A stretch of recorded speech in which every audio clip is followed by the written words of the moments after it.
Well, this is the inaugural Limpy Awards ceremony. Actually, I tried to launch the Limpies last year in our first season doing the Limp Ditka's podcast, but that was kind of a morbid one. It was like worst. Okay, we were doing the Limpies. Yeah, the worst injury of the week, but last year had some compound fractures of legs and quarterbacks going out for the season, so that kind of played in. I haven't seen as much this year, and it kind of seems like a bad idea to have such a morbid award. So I thought I would convert that from catastrophic injuries to the Limpies being essentially our college football, like our Heisman Awards or our Doak Walker for the best running back, Fred Biletnikoff Award for the best receiver. I forget who the college best defensive player award is named after, but essentially, since the Heisman voting fucked things up so royally this week, I thought it was important that we right these wrongs and come up with our own awards and come up with our own system to get things right. You know, the Heisman didn't fuck up the eventual winner, but they fucked up basically everything else. Who was invited to New York, who finished second is ridiculous. That the fact that there are three quarterbacks there being incredibly redundant and useless, considering Bryce Young was going to be the runaway winner. I thought it was a clown show, and I mentioned last week that they need to revamp how they do this voting system. The vote comes from around 900 writers across the country after the conference championship games. So it was clear they had conference championship games, and they were prisoners of the moment when you saw the list of Heisman finalists that went to New York, as Kenny Pickett from Pittsburgh would have been on nobody's list to go as the third quarterback until his stellar play in the ACC championship game, and of course his fake fall down sliding play where he faked out the defense, thinking that he was giving himself up where he did not. That's already led to rules changes, as I predicted. It didn't take long at all. No, so it's just a flawed system when you have the top running back in the country, Kenneth Walker III, not even get an invite. In fact, he was voted fifth, maybe even sixth. I missed where that what his final, because I just stopped paying attention because he didn't play in a championship game. If you would watch the entire season, you would know that he should have been in New York. I don't think he should have won it. And I've said that over and over again. I thought it was Bryce Young's to win. He should have been in New York though. And the way you solve that is you don't let voters essentially crash study for the finals on the night before, watching conference championship games, and then handing in their votes the next morning, because they're going to be tied to what they just saw. And they clearly have shown they can't handle that responsibility in a responsible manner. The system should come down to who wins the individual awards, or at least one way to handle it would be, the best defensive player that's voted in the country goes to the Heisman finals in New York. The best wide receiver, the best quarterback, the best running back. Take those four players, whoever's voted. It's like I mentioned, it's the Doak Walker for the running back, Fred Biletnikoff, I think, for the wide receiver. However that works, just take the best four at each position. Then it's an interesting thing when the Heisman brings three quarterbacks in, and one is clearly better than the other two. What's the point of bringing them to New York other than to have a fun weekend in the Big Apple? So that's how I think we can solve this here on our own. If we were going to do our own voting and our own system for the Heisman voting, that I think you and I can hash out who we think the best at each of those positions is, and a few more, as these are our fucking awards and we can do whatever the fuck we want. So I think we should start with the no-brainer. The best quarterback in the country ended up winning the Heisman. I would have given him the Heisman, Bryce Young from Alabama. Did you have any thoughts about CJ Stroud or even Kenny Pickett to that? Did you think that he was going to take it? No, I didn't. I agree. He's even in his off game against Auburn, he willed them to victory. Yeah, he did. I mean, he put a ball in a spot that a lot of college quarterbacks couldn't have placed it for a touchdown. So, yeah. Auburn opened the door. It's painful to talk about, but, it is what it is. Auburn should have upset them, but they opened the door, and Bryce Young totally kicked it open and did what he needed to do. So I think that was a weird way. That was his Heisman moment, other than when Alabama kicked the shit out of Georgia in the SEC championship game. I think that was another clinching moment for him. But so that was a pretty easy one. I think we can move on to at least one in my mind that's very simple. Best running back in the country. I've talked about it since week 1 of the college season that Kenneth Walker III. Central Michigan? Well, that's the only thing I could bring up is Lou Nichols III could possibly be in the running for best running back because he is the nation's leading runner. He finished the season with more yards than anyone else, more yards per game, of course. I believe the most all-purpose yards as well, as he was a weapon out of the backfield too. But of course, he was doing that against MAC competition, and Kenneth Walker III, of course, was doing that against the Big Ten, including the number 2 defense in the country.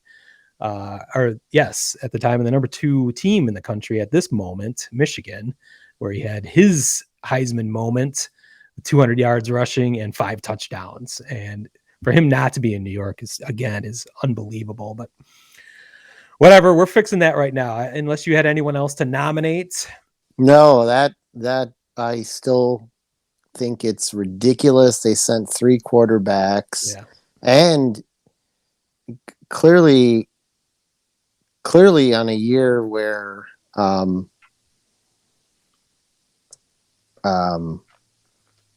Kenneth Walker III was.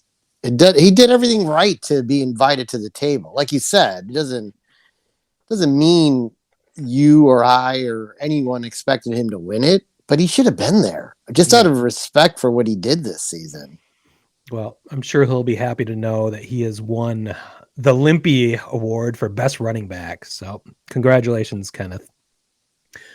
I think that wide receiver is a really interesting one that I like to, first we're going to be homers. We're going to look to our teams.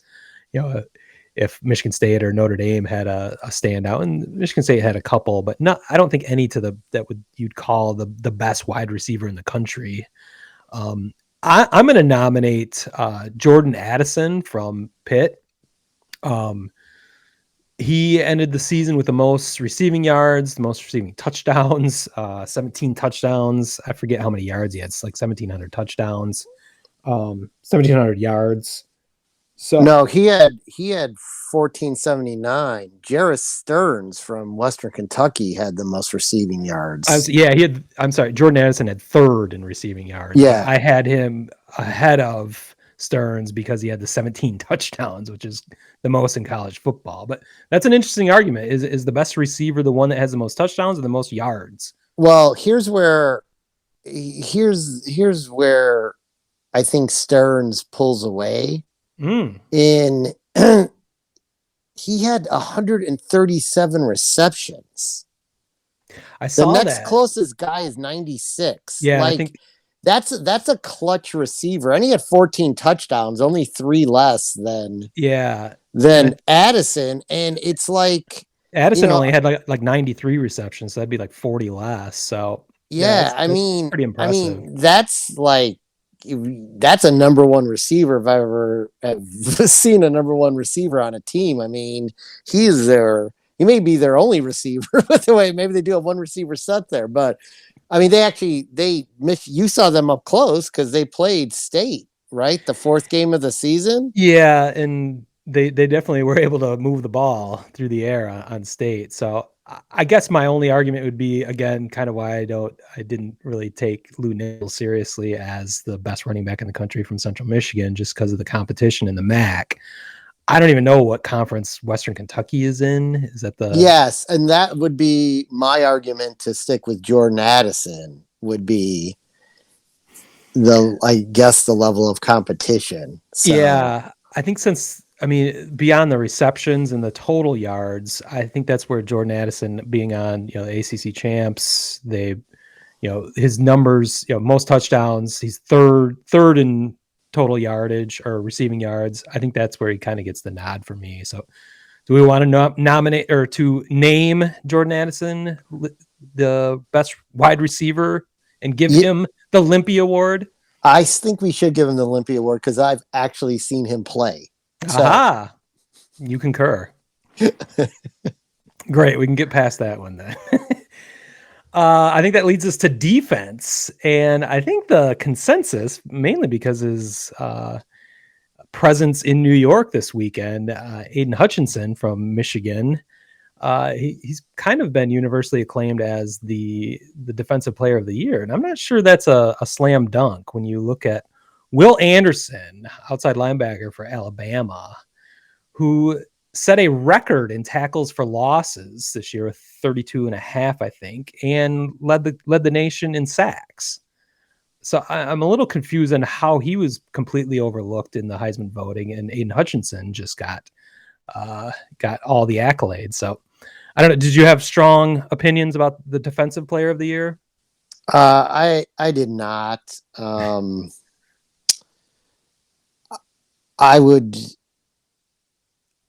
To me personally, though, like in regards to what makes a great defender, I think tackles for losses is to me one of the most important stats. That means you are doing your job. You are keeping wrecking the offense. You're wrecking the offense. You're keeping them behind the chains. So to me, that's your defensive player of the year. Well, Will Anderson didn't just lead the nation; he set the FBS record for tackles for losses. So I think it's a slam dunk. I think Will Anderson should win our Limpy Award for best defender. I'd like to, of course, bring up best coach, and I'm definitely going to nominate Mel Tucker, the bad motherfucker.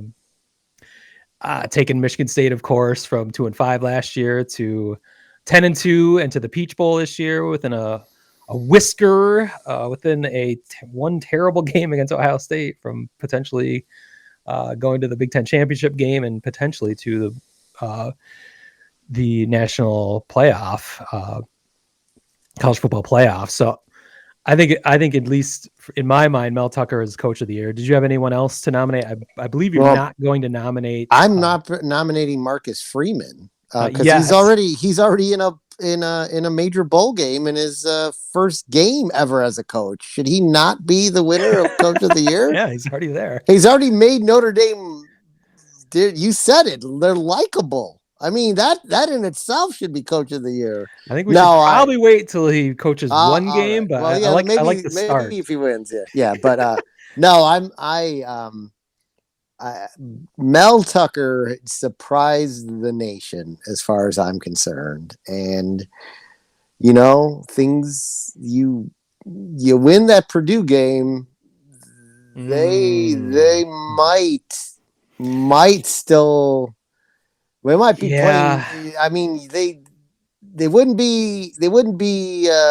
What are they at? 10-2. So in your scenario, they would have been undefeated playing Ohio State. And even if they lost to Ohio State, if it had played out that Ohio State lost to Michigan the final game of the year, State would have been in the Big Ten championship game over Michigan, right, head to head. So and that could have put Michigan State into the playoff. Yeah, because I think they would have beaten Iowa too. So yeah, I mean, God, they would have beaten Iowa. Jesus, I mean, you can't win many games in the other. It's not hard to win games, and the other team's trying to punch you to death. So I think they would have found a way to get that one done. So yeah, it's amazing the revolving doors of history. If they had somehow gotten their shit together in West Lafayette.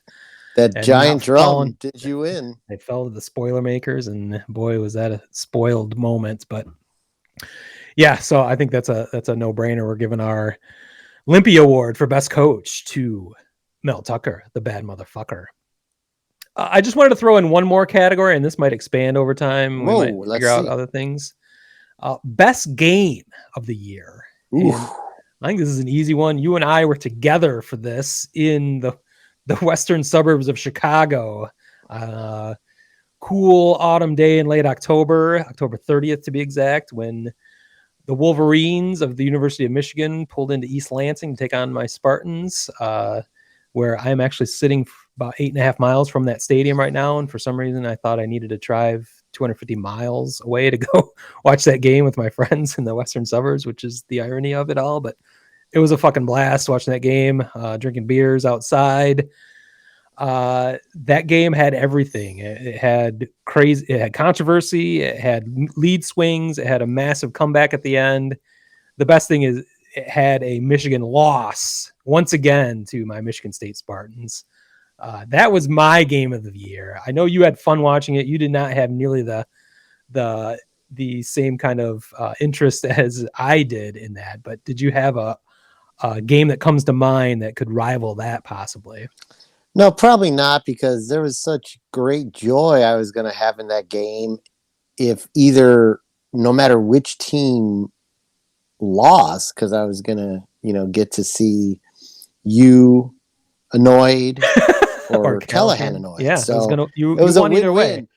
But I think the way Michigan State won that game, I did get a lot of enjoyment watching Callahan disappear for roughly 15 minutes after the loss. Yeah, I didn't notice that. I was having fun on my own, I guess. That he was trying to regain his composure after being, having control of that game and just pissing it away. That's when he came back out with that thermal vest. Maybe that's his security blanket of sorts. He was deflecting. I'm deflecting the negativity. Change the subject of this weird vest.